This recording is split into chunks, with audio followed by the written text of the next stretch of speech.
प्राचीन भारत में अशोक नाम के महान राजा थे। वह बहादुर और निडर थे, भव्य मुकुट पहनते और शक्तिशाली घोड़े पर सवार होकर युद्ध में जाते।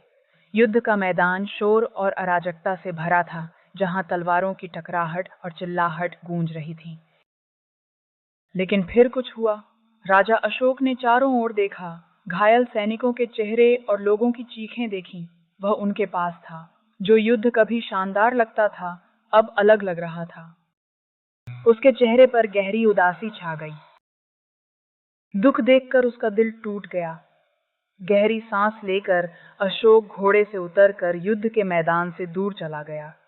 वह एक शांत जगह पहुंचा, जहां बुद्ध की ऊंची और शांत प्रतिमा थी।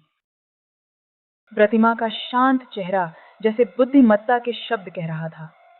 अशोक ने तलवार गिरा दी, जो कबीले के साथ गिरी। उसी पल उन्होंने तय किया कि अब किसी को चोट नहीं पहुंचाएंगे।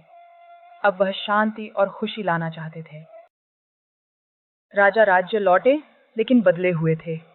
सेनाओं का नेतृत्व करने के बजाय उन्होंने लोगों की मदद शुरू की। पेड़ लगाए ताकि छाया और फल मिल सके। गांवों को जोड़ने के लिए सड़कें बनाई। राजा अशोक कोमल मुस्कान के साथ लोगों के बीच चलते, किसानों, निर्माणकर्ताओं और बच्चों से बात करते, यह सुनिश्चित करते कि सब खुश और शांतिपूर्ण हों। अपनी दयालु क्रियाओं से राजा अशोक एक शक्तिशाली योद्धा से प्रिय शासक बन गए।